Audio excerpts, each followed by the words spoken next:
Ian, you're in Stuart right now, huh?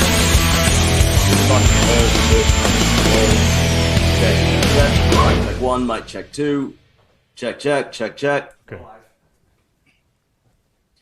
Iron Debate on RX Muscle, RX Television. We welcome you in, especially if you're watching us live on the YouTube channel. If you haven't already done so, hit the subscribe button below, hit the notification bell. You're going to see a lot more of this type of programming. This is Iron Debate, the show where we settle the score. Today, a special episode of Iron Debate where we're going to do a roundtable edition of 3 of the leading young and up-and-coming stars in the bodybuilding realm. If we talk about some of the changing in the guard that we've seen, that we saw at the last year's Olympia, well, we have with us 3 of those members who represented 6, 7, and 8. Let's bring them in right now. First, we go to the BK Beast, a.k.a. AKIM Williams. AKIM, great to have you back. Oh, thank you guys for having me, man. AKIM, of course, winning the 2021 Puerto Rico Pro. Then we go out to Texas. We had him on a couple of weeks ago. Hunter LABRADA, Hunter, winner of the 2021 Chicago Pro. Hunter, welcome back. What's going on, Sid? Glad to be here. And then we go to Florida. I was going to say Toronto, but he's actually currently in Florida right now. The man who won back-to-back shows. You last saw him on stage at the Texas Pro, winning first over Steve Kukla. Of course, we are talking about, and I'm going to get the name correct, IAIN VALLIERE. Ian, welcome. Yeah, thanks for having me, guys. I appreciate it. And, of course, we go to our Cape Coral studios and welcome in Dave Palumbo. Dave, with the final word on all topics. Gentlemen, let's get right to it. You know, we talk about changing in the guard in the bodybuilding world, and really over the course of the last 2 years, we have seen just that. None more so.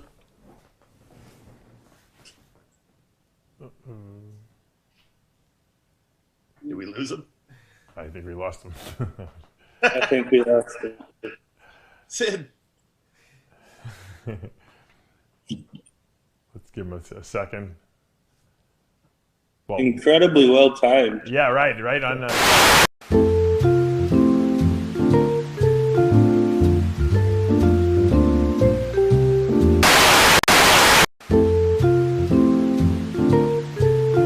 We're waiting for Sid to come back. Ian, I wanted to congratulate you on that big win in Texas. We never really interviewed you directly, and I know that a lot of people were controversially, saying maybe you shouldn't have done the show. And I think it was a great move on your part. I think that the fact that you won back-to-back shows, not only for the prize money, but for the momentum going into the Olympia and the stage experience, because you're a guy who didn't really compete that often, and now you have that stage experience. Do you feel a little bit more comfortable going into this year's Olympia?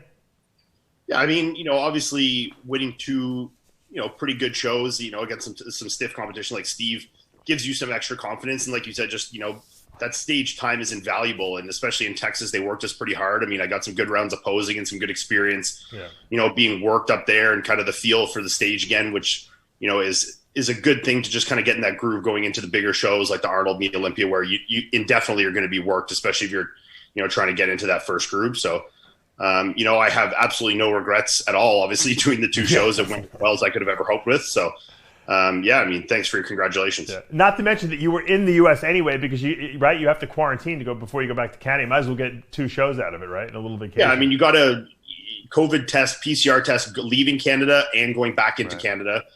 And if you don't have both your vaccines, you do have to do a 2-week quarantine when you get back to Canada. So, I mean, for me, it was just I was already down here. The decision was made long before. It wasn't a decision made last minute. I'd made this decision at the beginning of the season when I decided to do Tampa. It was decided to do Tampa and Texas. There was a week between. Patrick said, hey, we're doing one. Let's do both. Steve's going to be there. This will be a good opportunity. A lot of audio issues today. Also good in terms of invaluable experience in terms of doing shows in close proximity to each other, getting on stage for the experience, like you said. And just building that confidence. So, I mean, and obviously, we're professionals and money talks. And, if I can get on stage twice and win 10 grand back-to-back weekends plus my bonuses, I mean, I'm going to take every opportunity to cash those paychecks, right? Yeah, exactly. Tell me about it. Now, Hunter, you kind of did the opposite. You kind of did one show and you're going right to the Olympia. You're not doing the Arnold. You're not doing anything else. And what was the decision behind doing that? Man, I've always been one to, have a plan and then, execute on the plan mentally. That's how I do best. And, at the start of the season, it was always, we're going to do this and then, move on. And, if we have to do subsequent shows, we're going to do them. But if not, one and done and go to the O. That was before we had a concrete date for the Arnold or anything. And, I didn't want it to be one of those things where, I get stressed out about taking a show last second, end up not at my best for my first Arnold, and then end up not at my best for the Olympia either when, it's just, I'm going to do the Arnold. It's just, I want to make sure whenever I start the prep for it, it's, I know I'm doing the Arnold. Gotcha. It's like one of those shows that's special to me, and I didn't want it to be like an on a win kind of deal. Gotcha. So right. Let's, I'm sorry, guys. I dropped out for a second. Let's go now with Akeem Williams. So, Akeem, you win the Puerto Rico Pro, but you, along with Ian, are going to be competing at the Arnold Classic. Talk about that dynamic in terms of competing. Really, if you look at the lineup, it's going to be an absolute bloodbath. Talk about, of course, coming off your top 6 placing last year and the strategy that you're working the Arnold heading into the Olympia 2 weeks later. I mean, I'm just taking one show at a time, man. I'm not thinking ahead like that, I get through the Arnold and then I'll figure out the Olympia after that, pretty much. Because nothing ever goes as planned. So I'm not going to sit there and come up with a strategy and stuff like that. I get through the Arnold and then I'll do the Olympia after that. Akeem, and really, when you look at the realm of the bodybuilding landscape, you're really one of the better stories over the course of the last couple of years in terms of your rise, in terms of, many waiting for the Akeem that they've been envisioning to finally arrive, and that finally happened last year at the Olympia with your top 6 finish. And obviously this offseason, switching coaches, I believe you're now working with Justin Miller. What changes have you brought about this year in terms of what we saw last year was a very refined package, given the size that you bring? What have you been working on in the lab? What can we expect you to unveil at the upcoming Arnold Classic? I mean, that's a pretty tough question, man. Like, bodybuilding is so subjective. So over the years of competing and stuff like that, I've just learned to just play my own game. And I mean, I can't really answer that in terms of what I'm going to bring up. Like, I'm just training, and whatever happens, whatever the card falls, it falls, man. So, guys, let's go around the horn on this one, because, again, one of the topics before I got cut off that, really that we've been talking about for a couple of years now, again, is that changing of the guard, right? And we well represented here with 6, 7, and 8. And Sid, by the way, I'm not working with Justin anymore. So. Oh, okay. Who are you working with? It's a little bit personal. I'm not going to talk about that. Okay. No. His name's Arnold Schwarzenegger, Sid, in case you didn't know. Akeem's working with Arnold Schwarzenegger? Yes. Don't tell anyone, though. No, we're not going to tell anyone. Okay. But, again, guys, this is the reason that we, wanted to get you guys on, because, again, you do represent, that next class that, we are looking forward to seeing, that next move, right? When we look at the top 5, I mean, you have Rami, you have Brandon, you have Bonac, Phil may or may not compete, you have Hadi. So there's a very good chance that one of the 3 of you are going to be represented in that top 5. Ian, we'll go to you first. Talk about just sort of that changing of the guard that's taking place in bodybuilding, the fact that we're going to have some new faces in that elite class, and that you're going to have some mystery now heading into that top 5, and who's going to crack that top 6. No, I think it's exciting. And I mean, I think, for especially, us 3 guys being the first 3 outside of that top 5, I mean, it's, gives you a whole different level of, I don't want to say motivation, because I think we're all driven guys, and whether we were fighting for 10th or 15th or 1st, we're all driven. We're all putting 100% effort into it. But, when there's those opportunities are there, and there's, some space in there, it's not just the same old every year. It can, give you that opportunity to really fight and get into that top group is very exciting, right? So, I'm sure all of us are, looking forward to our opportunity to get on stage and fight for that spot. I mean, and you say that one of us could get there. I mean, maybe all 3 of us will get in there. You don't know. I mean, like, it's, right. Maybe we're going to bump out Hadi and Bonac and all these guys, it's, that this is a whole new world. And I think we're improving a lot more than these guys are at this point. And, I think come October, I mean, you could see 3 completely different guys than you saw at the Olympia last year. And I think all 3 of us have already displayed that this year. I mean, we're all better than we were last year, and we'll be better again come September and October than we were, in the spring. So, I think the opportunities for us to, bump out any of those top 5 is extremely realistic. And I think at this point, no one's really safe. And, I think when you look at, prime example, and not to bring anyone down, but you look at Rolly, prime example here. I mean, this is a guy that any of us would have, put as an automatic guy into that top 5 at the Olympia or top 6. You know what I mean? He's come second place in 2 shows now. So, he was less than second. He was 4th. In Chicago, yeah. 4th and then second, right? So, I mean, it's a whole new game now, right? I mean, these guys are, getting older, and we're just getting into our primes. And I think a lot of us are really starting to figure out our groove in terms of, like you said to Akim, really starting to come into his own in terms of, he said playing his own game, and that's obviously working out very well for him. And I think me and Hunter are doing the same. And, I think come October, it's going to be a very, very exciting show, right? Yeah, Hunter, let's go to you because, again, we talked about Rulli. You competed against Rulli at the Chicago Pro, and I remember the interview you did with Dave after your win. You did mention the fact that once people saw Rulli Winkler on the competitor list, I mean, he was penciled in for the win. Obviously, it didn't work out for him. You walked away with the win. Talk about just in terms of a confidence builder, beating someone who has been really at the elite crust, the Olympia for the better part of the last half decade. And then again, in your first year, finishing as high as you did last year. And we talked about the transparency. We're seeing your progress pictures. You post them regularly. So we know how you're doing. But in terms of your own prep, your own feeling, your own mindset heading into this Olympia, your mindset.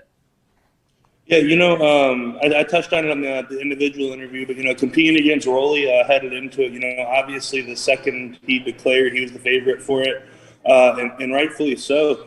Everything that we had seen, his last appearance on stage, he'd solidified himself as, one of the best in the world for well over a decade. I joked about it, but he was legit one of my favorites coming up when I was in high school, before I even ever competed. So, to have stood next to him was, an honor and kind of surreal. But, I think it's, it is kind of indicative that, we say changing the guard, and, Ian kind of hit it on the head. It's every time, the 3 of us that you have on this interview, or guys like Nick or James or any of us step on stage, we expected both of ourselves and other people expected of us to be significantly better and different. It's not like we're like, oh, well, I'm trying to come a little tighter than last year. I liked my package 2 years ago more than this year. No, we're trying to bring, major improvement every single show, show improvement in 3 months that people take literally, like a year or 2 to do. And I think that's, the biggest difference. And I'm not going to say the top guys aren't hungry, because they're obviously hungry. That's why they're at the top. But, I will say that I don't think they're progressing like we are able to right now, just because of the age factor, that the time comes into play. No one can outrun time. Akim, you were top 6 last year. Will Akim Williams, with what you've been working on, be a top 5 Olympian this upcoming Olympia? Only time will tell, Sid.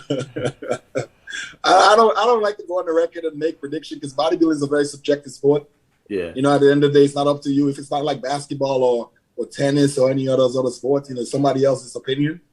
So I'm going to control all the variables that I can control, which means my training, my cardio, my dieting and stuff like that. And just, like I said, let the cards fall where they fall, Could probably save ourselves a lot of verbal judo, because I don't think any 3 of us are going to actually say where we think we're going to place. I think the safest bet to say is that all of us are very much so training and gunning for a top 5 spot this year. Yeah.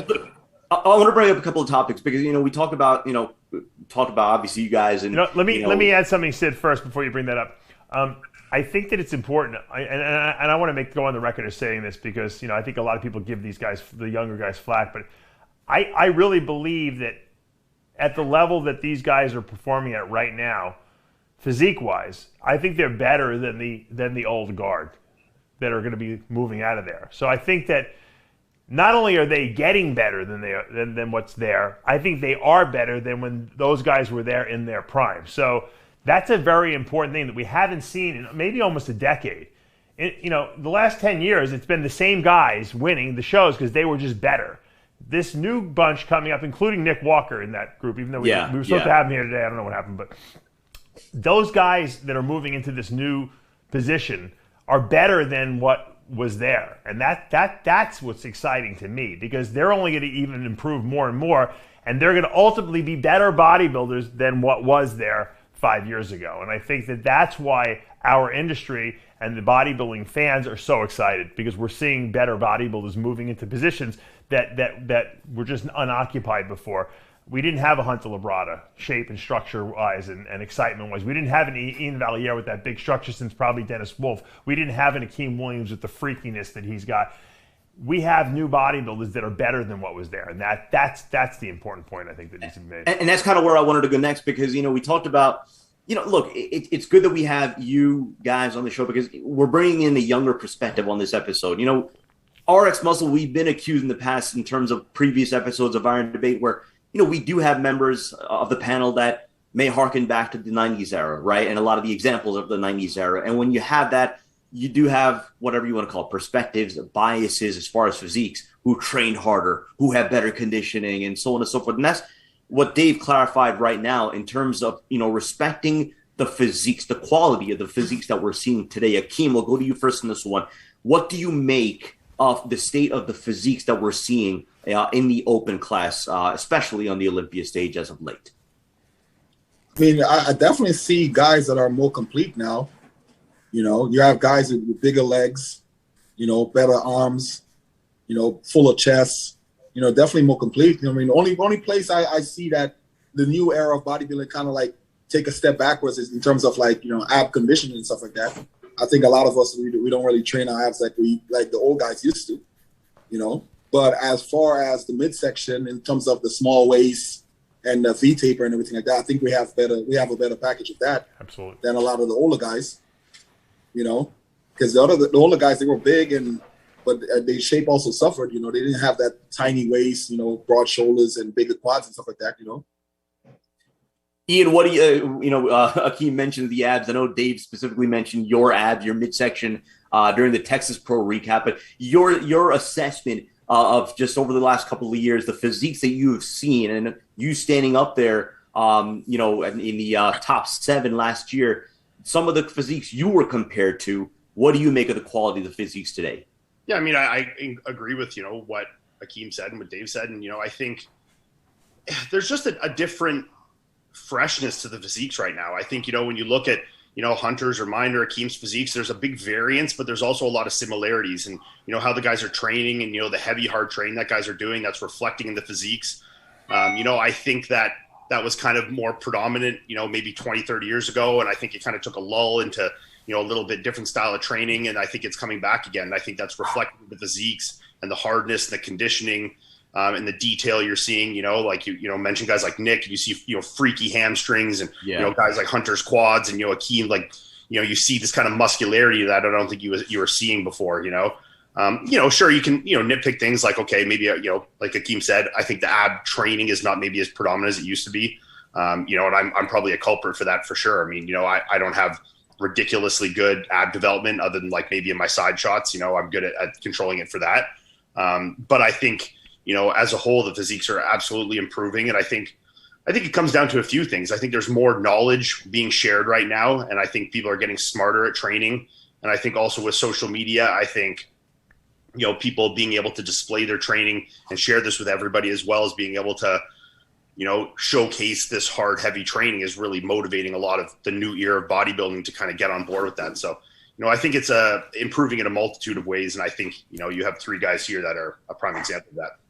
Well, Hunter, I mean, no one more transparent than you. I mean, in terms of showing your training regimens, your physique updates, I mean, on almost bi-weekly, basis. Hunter, I want to throw this your way because, again, let's be real, right?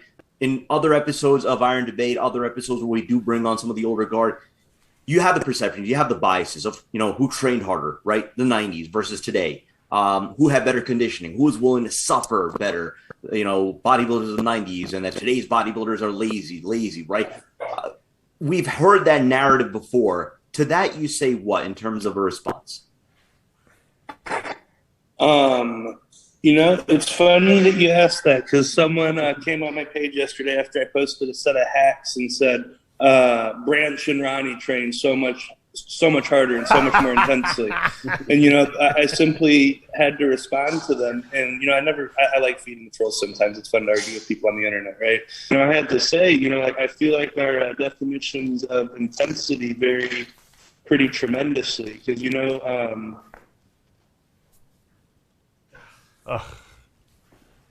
Did we lose him? Yeah. Did we lose him? I think we lost him One now. timing, huh? Yeah, everyone's Oh, having boy. problems today. Oh man, and he was just getting started because he was responding to that. Ian, I'm going to go to you on this because I know you have had, you know, I still go back to that Iron Debate episode that we had with Fuad and of course the late Luke Sandow, where we were talking about the role of social media, right? Like someone like Hunter, you know, and you know yourself, Akim as well, utilizes social media in a way to convey exactly what it is that they're doing. And I remember Hunter talking about the fact that, look, we're no longer in the era of the six-figure magazine deals and so on and so forth. But again, if you wanted to respond to that narrative that Hunter was going to talk about as far as the lazy narrative that has been cast upon your generation of bodybuilders. Do you want to finish your point there first, Hunter? Yeah. Oh, we got him back? Yeah. I don't know. Yeah, no sound. Well, okay, I mean, well, until he gets that sorted. Yeah. I think. All right, there we go. Sorry, There we go. Yeah, go ahead and finish there. You're Yeah, go sideways. ahead, Hunter. Finish your point, please. So So somebody commented on your page yesterday. Is he still sideways? Yeah, just talking about intensity, and I feel like, sorry, thanks for the reminder, I'll run with it, but, you know, talking about intensity, and I feel like a lot of it comes down to, you know, like your definition of intensity. You know, with our understanding of what makes a muscle grow these days, I feel like the ultimate sign of intensity, you know, is using as much load as possible while using only the muscle you're training to move the load. Like, could Ian or I hack squat like 14 plates if we were, you know, like slamming ourselves down into the hole and not doing, you know, the range of motion that him and I use and everything? Yes, absolutely. And we could probably like really scream and yell while we do it, but that's not what we're doing. You know, we take, you know, our quads to the point of failure and we cause the growth response that we're after and we walk out of the gym.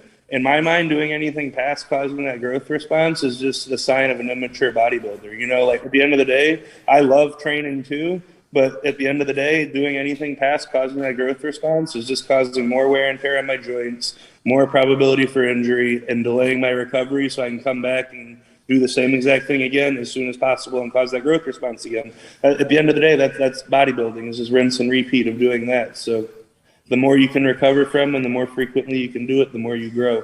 And I feel like that understanding has become a lot more prevalent these days, and that kind of lends itself to, you know, the prevalence of, you know, Ian and I and Akim's and a bunch of other people's training styles. I feel like most of the good young guys all train roundabouts the same way these days.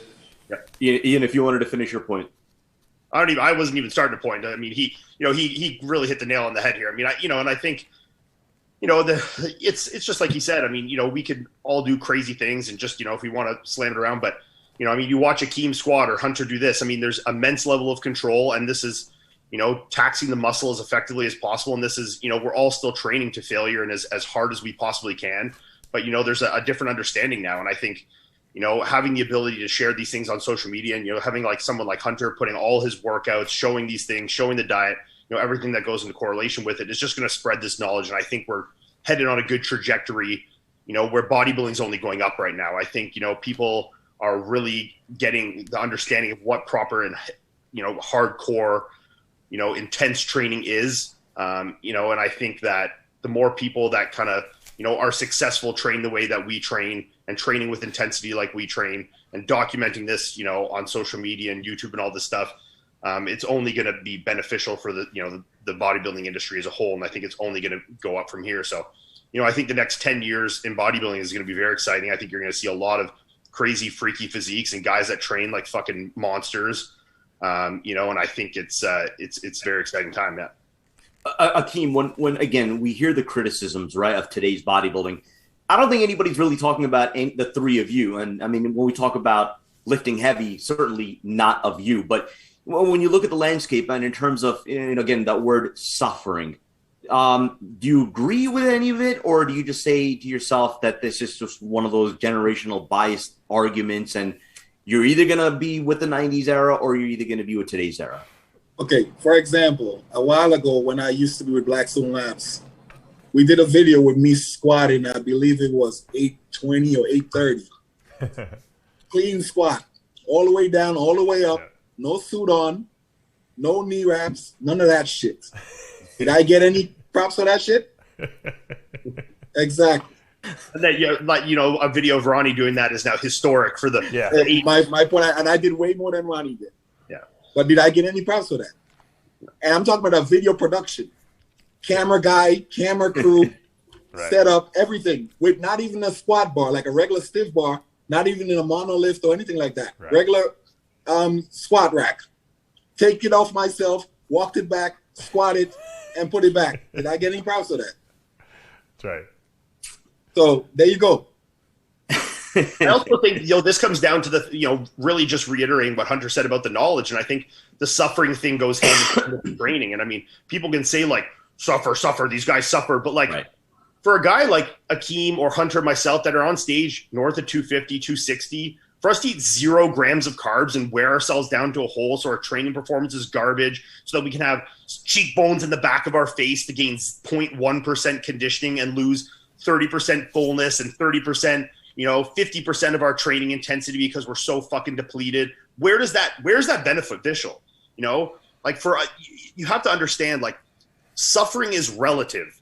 Suffering is relative to where it's conducive. And I think being smart with your suffering versus being silly and unproductive are two vastly different things. And I think all of us, are learning how to be, optimize our nutrition, to optimize our training so that you can have the most muscular and the most conditioned package. And I mean, for anyone that wants to say, that it's, guys aren't suffering. I mean, go look at what the condition I was in Texas. You say you don't think that there's suffering to do that, but my suffering, for me, I can suffer and eat 600 grams of carbs. What would be the point of me eating 50 grams of carbs? So I could come in 15 pounds lighter with no better conditioning. I mean, my conditioning would be no better. I'd be 10 to 15 pounds lighter. I'd look smaller and flatter, and I would have lost to Steve and to Phil. So, I mean, what would be the point of me doing that? I mean, you throw around these terms like suffering and all this shit, but it's like, Yeah, I think I sorry to cut you off, Ian, but I think it goes back to the whole biasness stuff.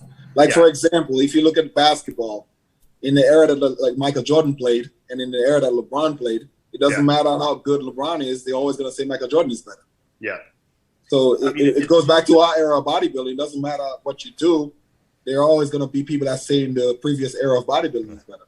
Yeah, and I think a lot of this comes down to, I think some of the video footage that we all grew up with, and that this, the first, getting onto DVD and getting into video bodybuilding that the guys that are all in our generation and younger grew up with, were videos of these guys, talk about how they suffer so much and that they eat 0 grams of carbs for 6 months at a time. And, they make it sound like it's like you need to die to be in condition, but it's like, that's not always productive. And I think every single one of us and every single smart and successful bodybuilder knows that. I mean, for all of us to just eat no food and do 3 hours of cardio, is not going to make us better bodybuilders. Suffering more past the point is completely unproductive, and I think bodybuilding is a combination of working as smart as possible and as hard as possible. I don't like the saying like work smarter, not harder, work harder, not smarter, because it's a combination of both. You need to be smart and you need to work hard. And, if one is outbalanced with the other, if, like Hunter said, if you work too hard and not smart enough, well, you just end up injured and fucked up and broken. And if you work too smart and not hard, well, then you're not training intense enough and you're never going to, get enough stimulus and be a good bodybuilder. So, I think this is a happy balance of both. And I think the guys that are being the most successful right now are the guys that have found a really good marriage of the two. So that kind of brings us to where we were going to go with this next. And it is a dark place, but we are getting a lot of comments about this and people want to get your opinions on this. We're talking about conditioning. Well, one of the calls that was put out recently by Jake Wood, the Olympia owner, was about the overemphasis on conditioning. Now, of course, the comments were in response to the passing of Alina Kostanova. And, really over the course of the last 2 to 3 weeks, there's just been an unfortunate rash of deaths in the bodybuilding industry. And every time something happens, people, especially when it's a competitor, an active competitor, and somebody that passes away before a show, or, in the case of a recent passing literally backstage, the red flags are going to go off. The alarms are going to go off. What could have been different, what could have been done, and so on and so forth. So, again, Jake would put out the call that he is going to speak to Tyler Mannion and the judging panel about the emphasis on conditioning. Now, obviously, that's going to mean different things, and the conversation has been about diuretic use in particular, right? Now, on last week's episode of Ask Dave, if you want to clarify your statement on this, Dave mentioned the fact that, look, the emphasis needs to be more on education, on people not, or rather, obviously, for one, rooting out bad coaches, but education, knowing what you're putting in your body, knowing correct diuretic protocols. So, Dave, you want to clarify just before we go to the panel on this one? Yeah, I just wanted to say something also about the last question, too, which is relevant to this. You know, I don't think anyone would accuse any one of these three guys, and anyone who does is a moron, that they don't train hard, because you guys are kind of the exception to the rule. I think what most people are saying is, in general, guys don't want to suffer or don't want to go the extra mile. They might think it's the drugs that are going to do the work for them. And I think so. No one's going to. I've never seen anyone lift heavier than AKIM Williams. I've seen it in person.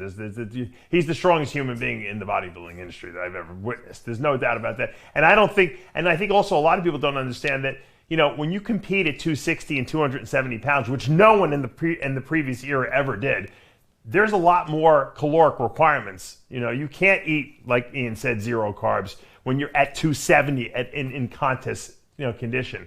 So there are different variables that go with that. But I don't think anyone was talking about you guys. You guys seem to be the exception to the rule. I think there's a lot of people who are not willing to go that extra mile, and that's what the reference was to. Well, then let me touch on that too, though. But then you're talking about the 3 guys here that are now, as you brought us on to say that we're the 3 guys, the changing of the guard, and the top 3 guys at this era of young guys. So, I mean, it's like you can say that they're accusing other people, but we are the people of this that are at the forefront of this generation. So we're the ones that are leading the charge into this. So, like, I understand what you're saying. But the question was, do you think that the majority of people are relying too heavily on maybe performance enhancing stuff rather than the diet and the training? And maybe we're not seeing the best potential physiques possible. Not talking about you guys, because you guys are the elite, and you obviously are paying attention to the variables. Yeah, I think honestly you're seeing a resurgence, maybe not a resurgence, but definitely like a big wave of, you know, proper education that preaches smart use and hard training. I mean, like I said, you had us on here because we were 6, 7, and 8 at the Olympia last year. We all trained the same. Nick and James, you know, they're going to be top 10 guys in my opinion. They train like we do. Look at the most popular training resources in the industry right now, in my opinion. You know, like Joe Bennett, hypertrophy coach, trained by JP's site. They both train relatively the same, program things the same. All of the young people coming up in our sport are watching, you know, us and watching, you know, going there for their information. So, you know, I would argue that, you know, more so than ever, you know, people are starting to realize, wow, it's not drugs. It is, you know, a proper combination of the supplements being where they should, and then hard work and consistency. You know, and like, all jokes aside, the drugs are better in the 90s. Like, let's be real. You know, people want to talk about that. Like, that's the brass tacks of that. But, you know, I feel like it's definitely a resurgence of, you know, responsible use with supplementation and, you know, realizing that it's just, you know, hard work and consistency in the gym and with the nutrition, you know, for extended periods of time. The 3 people that you have on the show right now, I promise you we've been more consistent than 99% of people out there for a decade now. Absolutely. And, you know, we have to have something to show for that. And I think this comes down to 2. I mean, I think there was kind of a lull in terms of information sources, you know, between like having the original DVD era and then having the social media era. I think there was a lull, which led to a lot of mystery. And when you have then you have the forums, and then the forums really preaching, like, because you got the jackasses on the forum preaching how it's like chemical warfare and stuff, and they really don't know a single pro in real life. Yeah. Exactly. And I think that level of mystery ends to speculation. Speculation ends, you know, in people talking on forums as if they do have the answer. And then when those answers get circulated, then that becomes the norm. And I think, Dave, you're 100% right that there was a period where, you know, like Hunter said, like everyone thought it was chemical warfare. And I think, you know, 5, 6, 8, 10 years ago, 100% that was the case.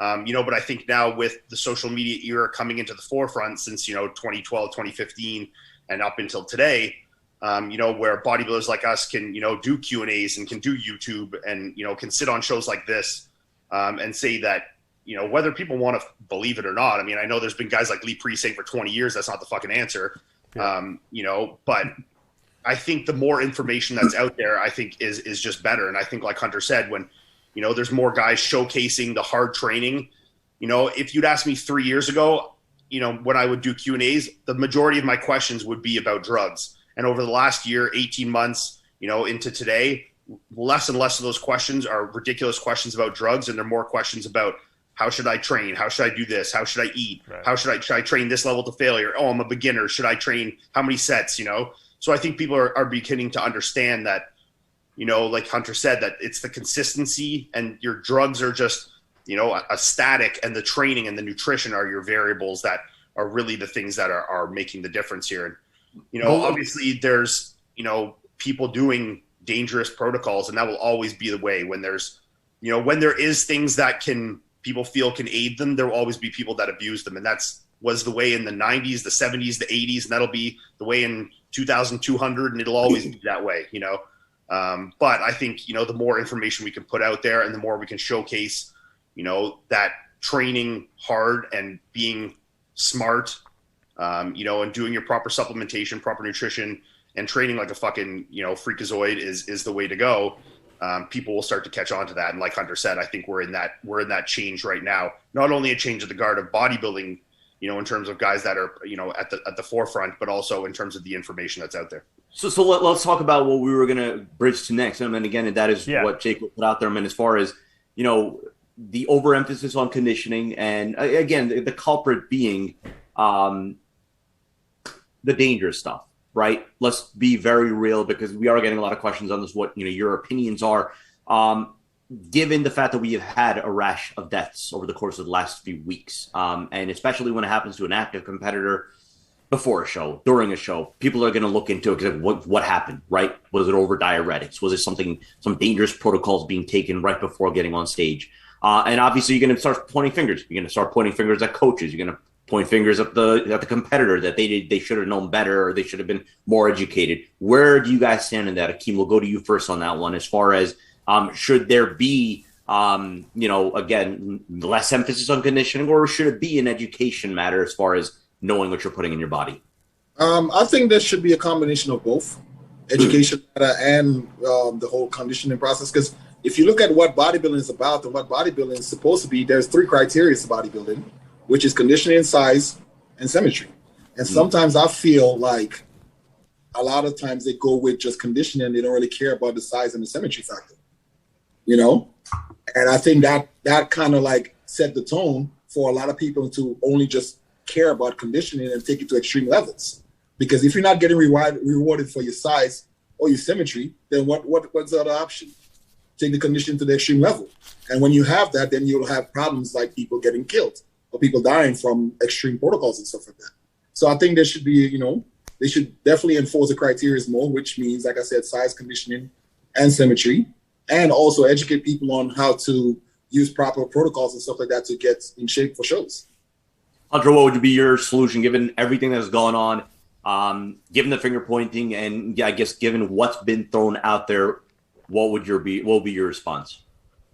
Man, it is obviously a very, very complex issue, and I feel like it's a very, you know, multifaceted answer. On the male side of things, you know, truly at the end of the day, what brings that gnarly conditioning is not killing yourself with diuretics the week of the show. You know, what brings the gnarly conditioning is the week you do leading into the show. You know, males, that's my opinion, at least on the males. Yes, males can put themselves in bad spots, but, you know, for males to get truly fat-free and to look like truly ridiculously conditioned on stage, that's work that happens outside of that last week with the dangerous protocols. You can, you know, make what you have look 3 to 5% better, or, you know, 10 to 15% worse is more my experience from what I've seen.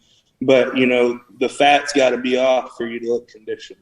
My biggest thing, and, you know, it kind of goes to, you know, the death issue that caused Jake's response and, you know, has everyone up in arms, is I feel like on the female side of things, you know, we could do a much better job of enforcing the criteria, you know, like Akeem said, but, you know, enforcing the criteria for, you know, the conditioning standards that each division are supposed to have. You know, I always find it funny, you know, like this, like figure, for example, you know, figure, it's in the rule book, you know, there should be no, you know, striations of any kind. You know, any girl in the top 5 at any pro show this year had striated glutes. You know, and then, you know, women's physique, like the girl that won last year, Sarah, she had the most conditioned glutes in the whole show.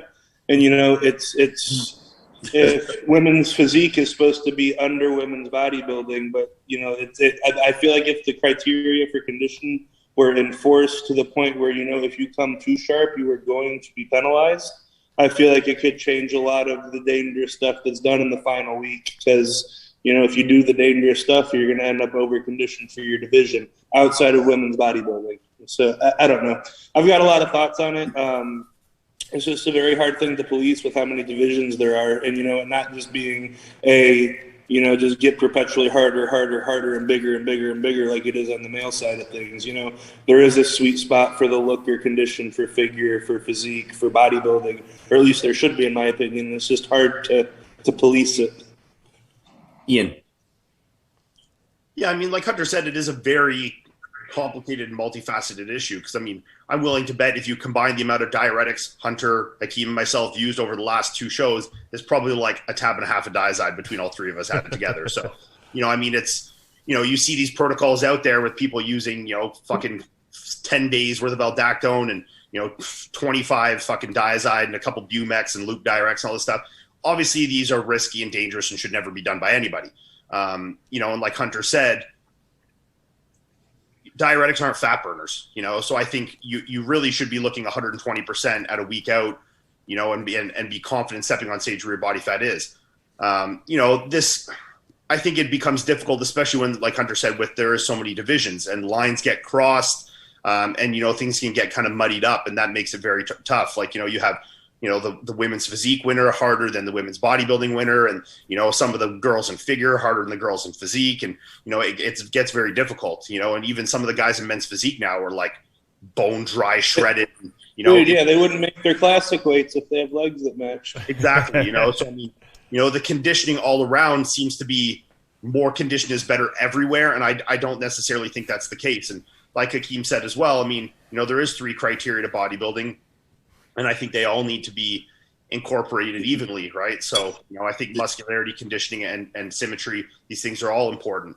So it's a mix of things. Obviously education needs to be brought, like Dave said, into, this whole thing in terms of people and safe and proper, diuretic use, because there's no reason ever anybody should ever be doing that kind of diuretics. And if you are,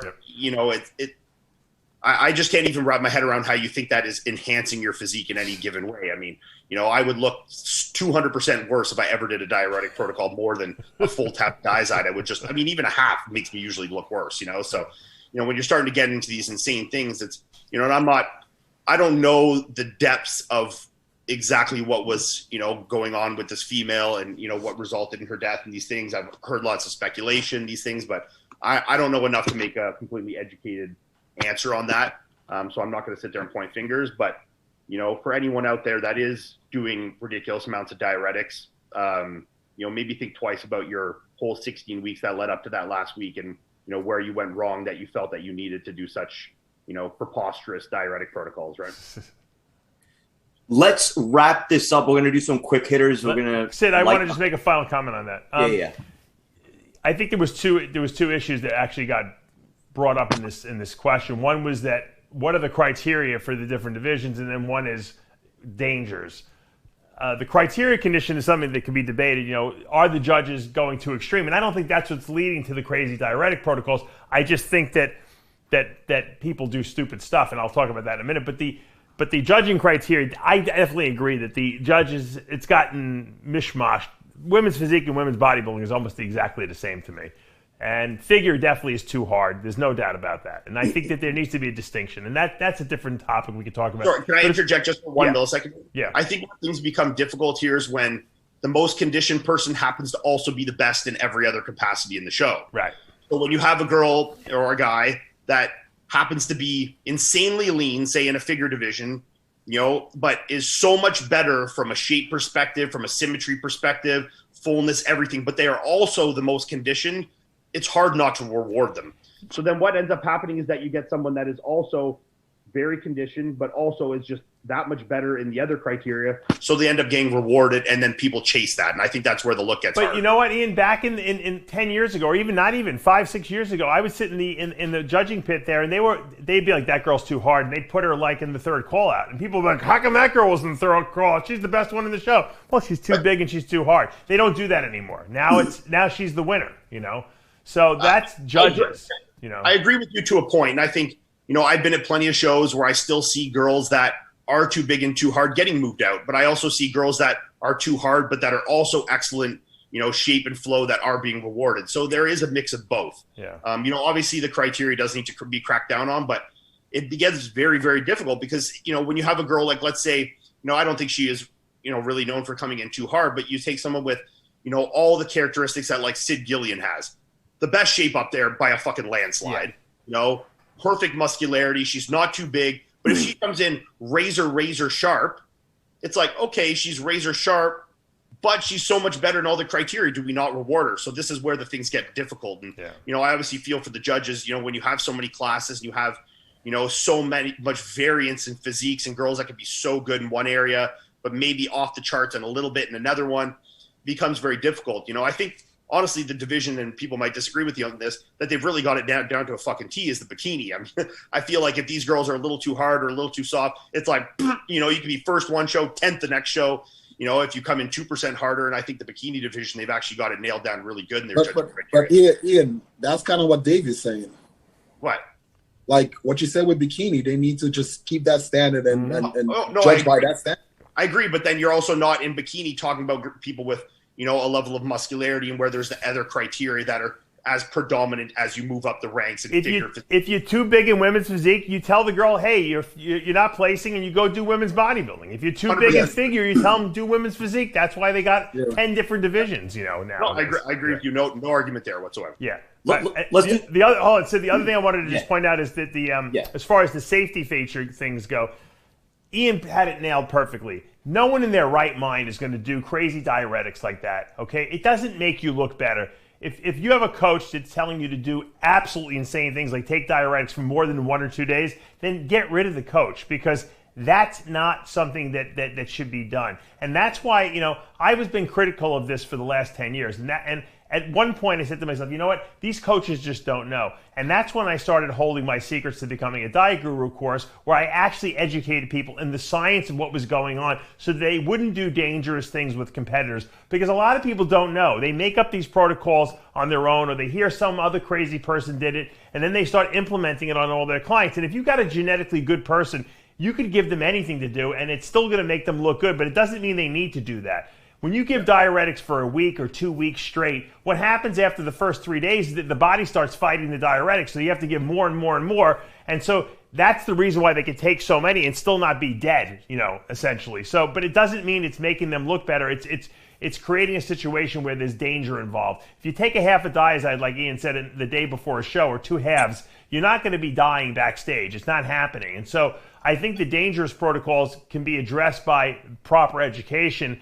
And there's nothing the judges can do. The judges can't say, well, we're going to give a mediocre physique first place, and that's going to take away the dangers of drug use. That's not going to happen. It's educating people is the only way it's going to happen. And that doing shows like this and forums like this, where you have top-level guys saying, hey, you don't need to use 2 weeks of diuretics. I use a half a diazide the day before. By Ian saying that, you've just eliminated, of all the people watching the show, probably 98% of them will never do that again because of that.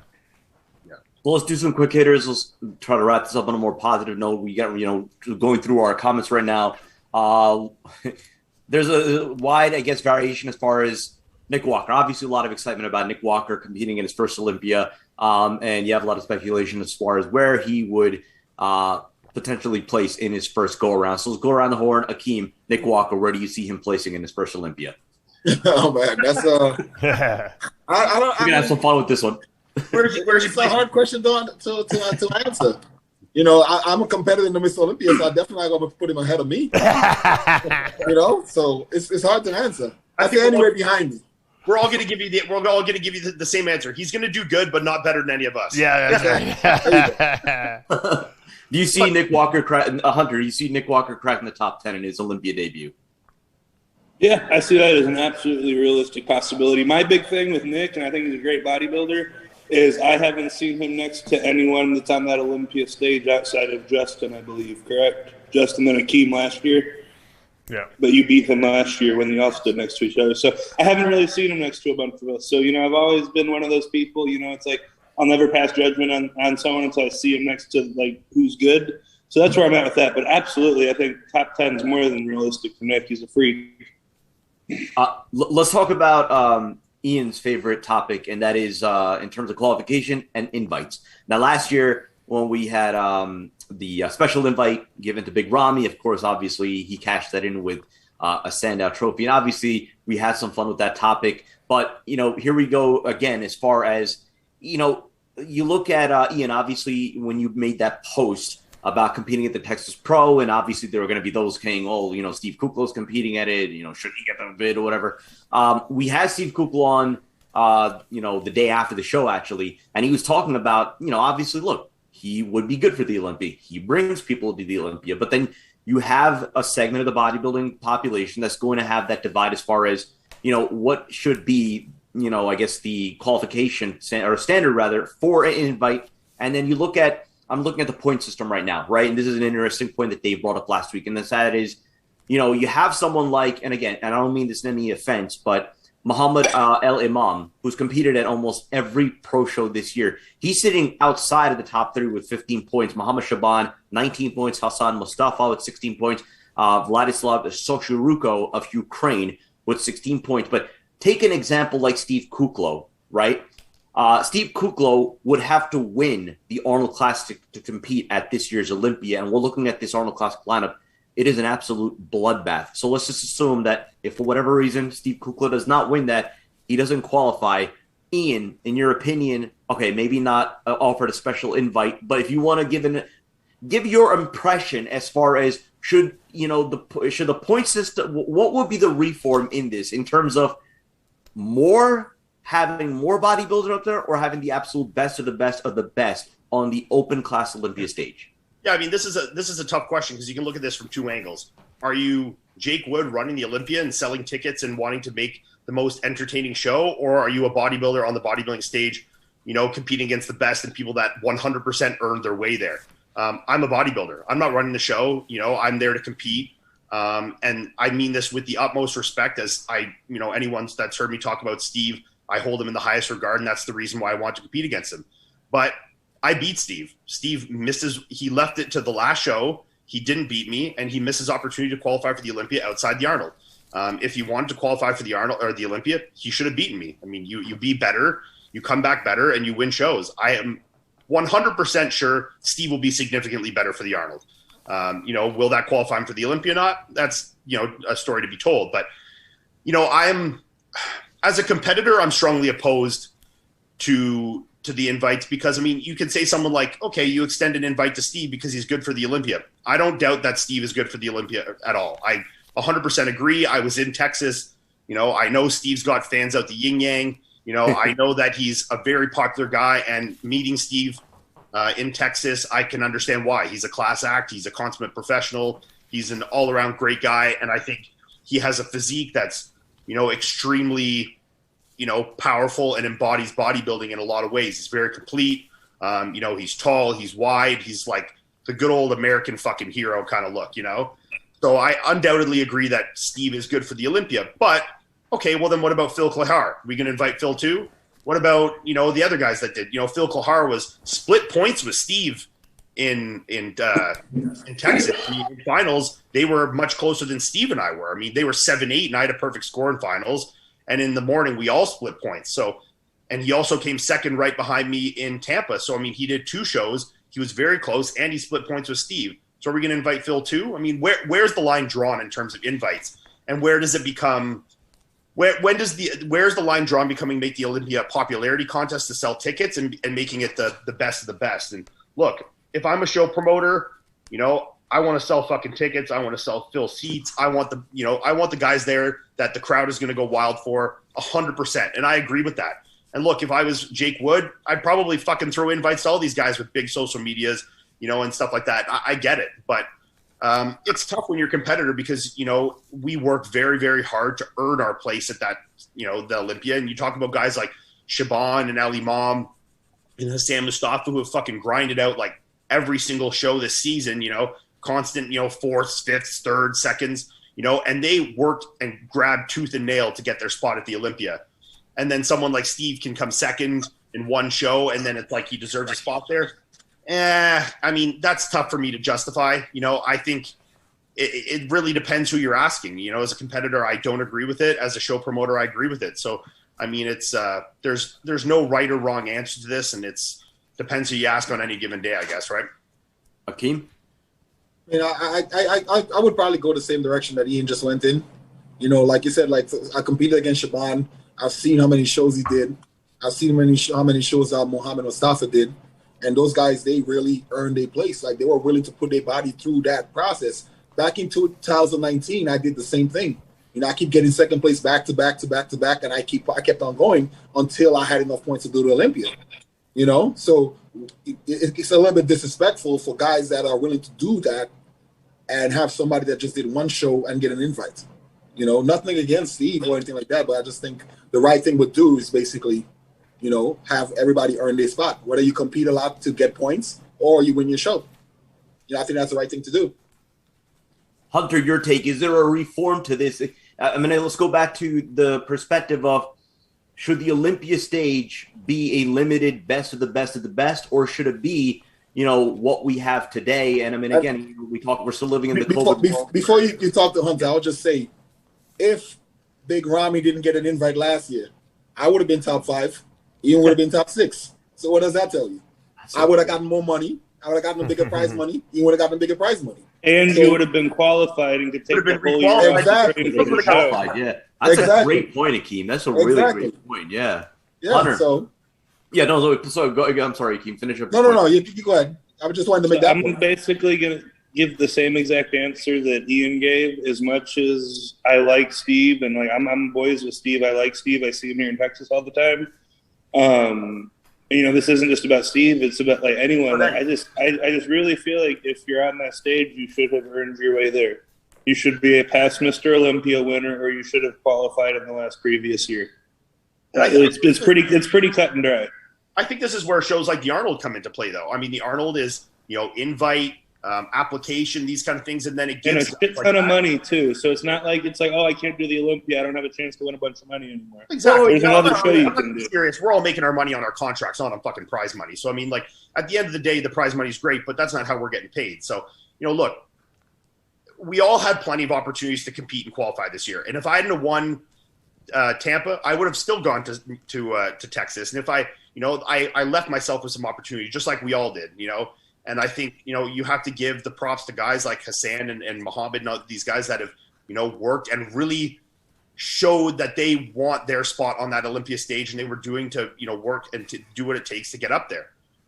It's a tough spot because, I think that's really where you reserve something like the Arnold. And I think the Arnold is a show where you can, leave it as a show for the fans, where guys can still get good big prize money. You can have the popular guys in there. You can have guys that are still the top level guys. You're still getting guys that are top 5 Olympia guys. You look at this year's lineup, it's still just as exciting, in my opinion, with probably more cool storylines than the Olympia going into it in a lot of cases.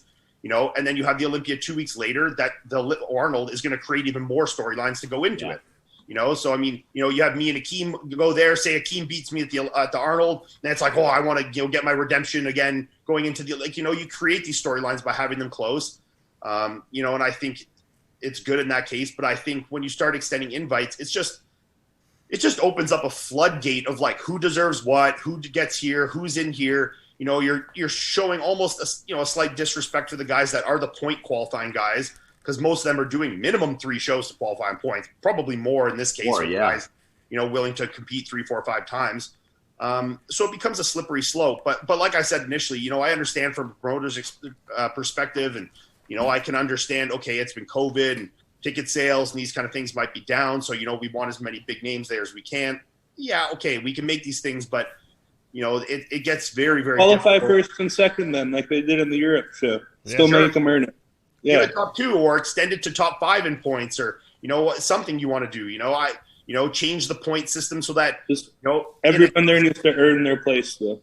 Yeah, or when a guy has like me wins 2 shows, at the second show, if you come first in that, you're second place, it gets you worth more points.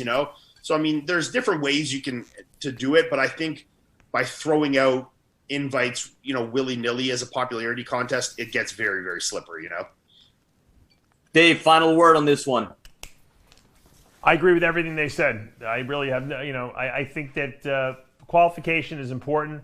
I personally, because of the shortened season, would have given, if you're going to give the top two at that IFBB Europa show in Europe, the qualification, because Rulli got a second place qualification, they should have given Kuklo the qualification too. They should have given top two. That would have solved all the problems right there. Because then it would have said, okay, we gave it to Europe, we gave it to the U.S., we got those 4 qualified spots. No one would have complained, and then that would have been it. I think they should have extended several different shows, maybe made top 2, just because of that fact that we did have a very limited contest season that started in April. But really and truly, though, look at the list that's qualified. Yeah, there's 20 guys. It's a lot of good guys. It's not like we only have 10 or 11 guys qualified. Right. I mean, if I'm not mistaken, it's like 18, 19 guys. Yeah. Well, it always is a pretty good amount. And I'm not saying we don't have enough people, but I'm saying they could have, if they would have made a couple more spots available just because of the lack of shows, no, I think that would have been fine. But I think on a regular basis, like you said, if we have a full contest schedule a year, starting with the Arnold in March, if you don't qualify, it's on you, because you could have done more than one show. But when you have a limited season where we don't... Dave, just blame Ian, man. No, I would never. I think everyone just blames me. I'd like to see it. I'd like to see everyone compete in multiple shows.